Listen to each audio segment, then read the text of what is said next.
పిత పుత్ర పరిశుద్ధాత్మ నామమున ప్రభువునందు మిక్కిలి ప్రియమైన సహోదరి సహోదరులారా, ఈ పాస్కా కాలంలో మనం ధ్యానిస్తున్న అంశం నీవు దేవుని చేతిలోనికి వెళితే.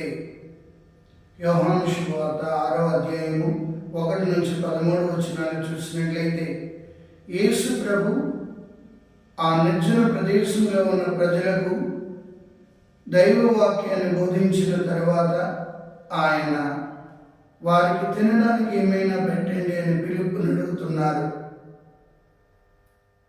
ఎప్పుడైతే వాళ్ళకి తినడానికి ఏమైనా పెట్టండి అంటున్నాడో పిలుపు అంటున్నాడు. 5,000 మంది రమారమి పురుషులు ఉన్నారు, స్త్రీలు పిల్లలు కాక. సో 5,000 మందికి మనం ఎక్కడి నుండి తేగలం అని సందిగ్ధావస్థలో పడితే ప్రభు పిలుపుని పరీక్షించుకోరే. అనేక అద్భుతాలు చూసిన పిలుపు, ఆ ప్రభు చేసిన ఆశ్చర్యకార్యాలు చూసిన పిలుపు, ప్రభు మీద ఎటువంటి విశ్వాసాన్ని ఉంచేదో చూడడానికి ప్రభు పిలుపు గారిని పరీక్షిస్తున్నారు. ఆయన అంటున్నాడు, ప్రభువా 200 దినారాలు తెచ్చిన మనం వీరికి కావలసినంత ఆహార పదార్థాన్ని సమకూర్చలేము అంటున్నారు. ప్రియులారా, నిజమే.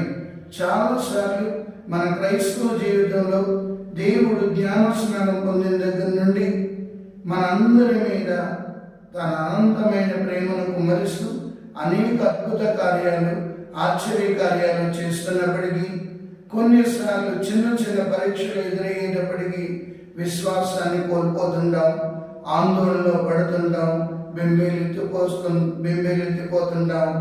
ఏం చేయాలని సతమతమవుతుంటాం. ప్రియులారా, అనేక అద్భుతాలు చూసిన పిలుపు ప్రభు ఇది చేయగలడు అని ఎందుకు విశ్వసించలేకపోయాడు అని మనం కొంతసేపు ధ్యానించాలి.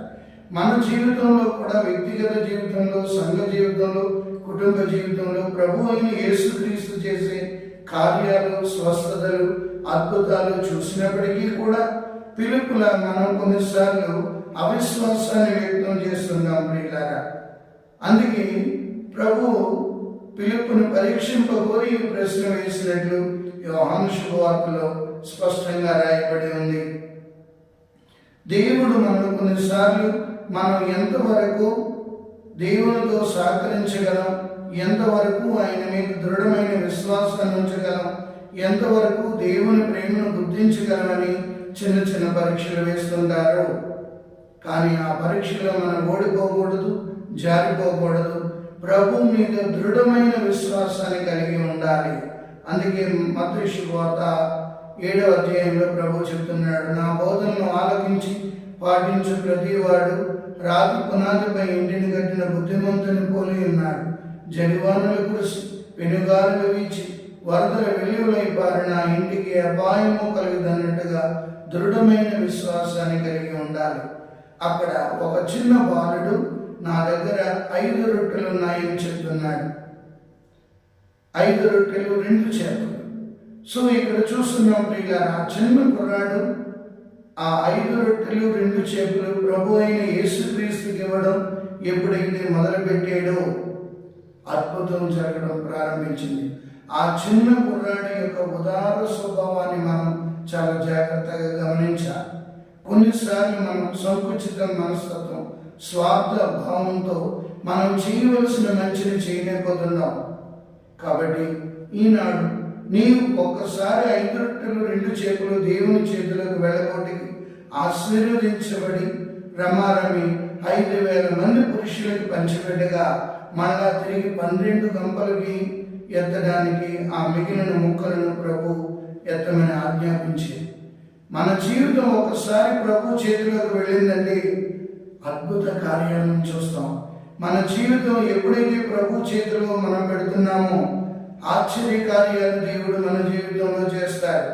మరియ తల్లి తన జీవితాన్ని ప్రభువుకు అంకితం ఇచ్చుకుంది, దేవునికి తల్లిగా నిలబెట్టాడు.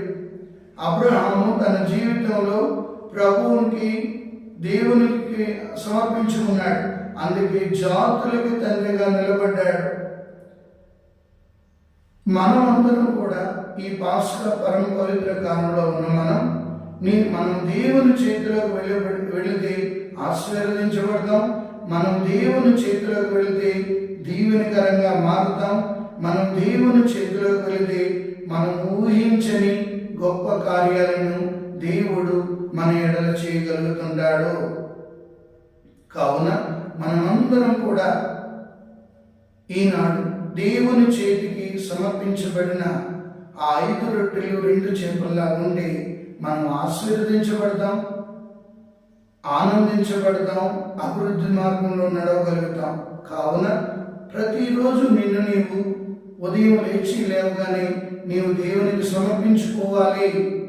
దేవుని యొక్క స్వరాన్ని వినాలి, దేవునికి లోబడాలి. అప్పుడు దేవుడు చేయబోయే గొప్ప కార్యాలను చూడగలుగుతావు. కావున ప్రభు మిమ్మందరినీ ఆశీర్వదించి కాచి కాపాడునుగాక. పితా పుత్ర పవిత్రాత్మ నామమున ఆమేన్.